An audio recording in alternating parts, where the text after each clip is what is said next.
Assalamualaikum warahmatullahi wabarakatuh teman-teman. Ketemu lagi di channel ini, channel yang membahas seputar SKB Gizi.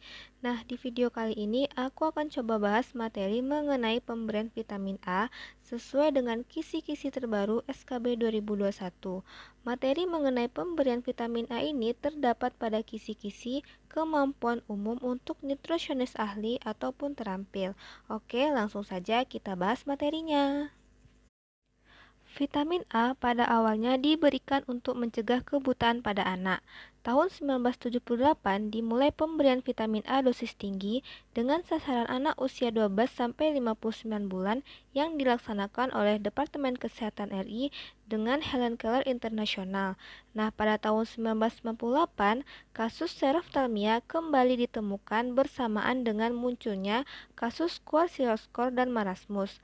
Seroftalmia adalah istilah yang menerangkan gangguan pada mata akibat kurang vitamin A, termasuk kelainan anatomi bola mata dan gangguan fungsi retina yang menyebabkan kebutaan.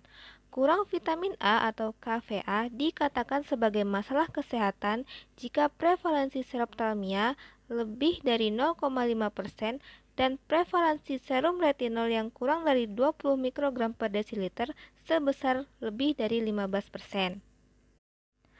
Kadar serum retinol dalam darah kurang dari 20 mikrogram per desiliter akan mengakibatkan daya tahan tubuh menurun.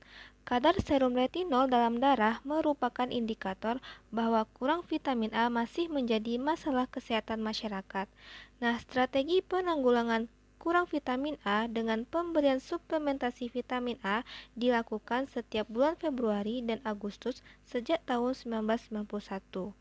Ibu nifas masih memerlukan suplementasi vitamin A karena beberapa penelitian di Indonesia membuktikan bahwa rendahnya kadar retinol pada ibu menyebabkan kadar serum retinol dalam ASI juga rendah. Sasaran suplementasi vitamin A diberikan kepada bayi, balita, dan ibu nifas.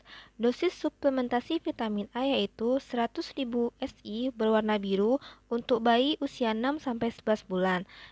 Dosis vitamin A 200.000 SI yang berwarna merah diberikan kepada balita usia 12-59 bulan dan ibu nifas. Nah, untuk sasaran bayi 6-11 bulan, dosisnya adalah kapsul biru dengan frekuensi 1 kali. Untuk balita 12-59 bulan, dosisnya kapsul merah 200.000 SI diberikan sebanyak 2 kali dan ibu nifas 0-42 hari, dosisnya adalah kapsul merah 200.000 SI, frekuensi diberikan sebanyak 2 kali. Nah, oke. Pemberian suplementasi vitamin A pada bayi dan balita dilakukan secara serentak pada bulan Februari dan Agustus. Jika balita sasaran tidak datang, maka dilakukan sweeping melalui kunjungan rumah.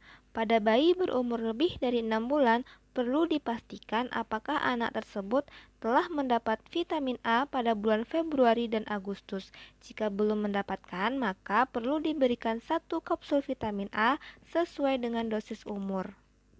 Nah, oke ya, selanjutnya kita masuk ke pemberian vitamin A pada balita gizi buruk. Jika tidak pernah menderita campak dalam 3 bulan terakhir dan tidak ada gejala kelainan pada mata, diberikan 1 kapsul vitamin A dengan dosis sesuai usia pada hari pertama ditemukan. Tapi, jika pernah menderita campak dalam 3 bulan terakhir dan ada salah satu gejala kelainan pada mata yaitu rabun senja, bercak bitot, kornea keruh, ulkus kornea, dan seroftalmia, maka kapsul vitamin A diberikan dengan dosis sesuai usia pada hari pertama, kedua, dan hari ke-15. Pemberian kapsul vitamin A akan meningkatkan daya tahan tubuh sehingga dapat mengurangi komplikasi campak. Nah, selain itu, dalam rangka pengendalian kecacingan, pemberian obat cacing dilaksanakan minimal 1 kali tiap tahun. Balita minum obat yang dibagikan bersamaan dengan pemberian vitamin A di posyandu pada bulan Agustus. Berikan vitamin A dulu, baru kemudian diberikan obat cacingnya. Nah, kemudian ada pada tata laksana penanggulangan diare pada balita, diberikan oralit dan tablet zinc selama 10 hari dan perlu juga diberikan 1 kapsul vitamin A. Dalam kondisi diare pada balita, dibutuhkan suplemen vitamin A yang membantu perbaikan dinding usus dan meningkatkan daya tahan tubuh. Nah, oke, selanjutnya, bila ada kejadian luar biasa atau KLB campak dan infeksi lain, maka suplementasi vitamin A diberikan kepada seluruh balita yang ada di wilayah tersebut diberi 1 kapsul vitamin A dengan dosis sesuai dengan umurnya. Balita yang telah menerima kapsul vitamin A dalam jangka waktu kurang dari 30 hari pada saat KLB, maka balita tersebut tidak dianjurkan lagi untuk diberi kapsul. Nah, ini ada beberapa catatan yang penting, yaitu dosis kapsul vitamin A yang diberikan pada balita harus sesuai dengan umur. Anak tidak menerima kapsul vitamin A jika telah mendapatkan 1 bulan terakhir. Pada saat pemberian, anak tidak sedang mengalami sesak nafas yang berat. Nah, oke, selanjutnya kita masuk ke pemberian suplemen vitamin A pada ibu nifas. Nah, waktu pemberian suplemen vitamin A pada ibu nifas yaitu kapsul vitamin A merah diberikan pada masa nifas sebanyak 2 kali. 1 kapsul vitamin A diminum segera setelah persalinan dan 1 kapsul vitamin A kedua diminum 24 jam sesudah pemberian kapsul pertama. Jika sampai 24 jam setelah melahirkan, ibu tidak mendapatkan vitamin A, maka vitamin A dapat diberikan pada kunjungan pertama ibu nifas oleh tenaga kesehatan.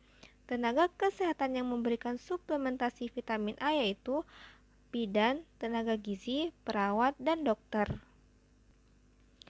Program-program terintegrasi terkait suplementasi vitamin A yaitu penanggulangan kecacingan, tata laksana anak gizi buruk, tata laksana penanganan diare, MTBS, imunisasi, dan pencatatan semua kegiatan tersebut terintegrasi dalam buku KIA.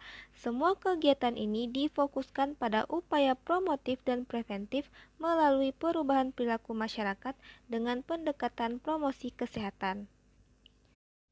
Nah, oke teman-teman, demikian sedikit materi tentang pemberian vitamin A. Semoga bermanfaat untuk teman-teman yang akan ujian. Selamat belajar dan sampai ketemu di video selanjutnya. Dadah!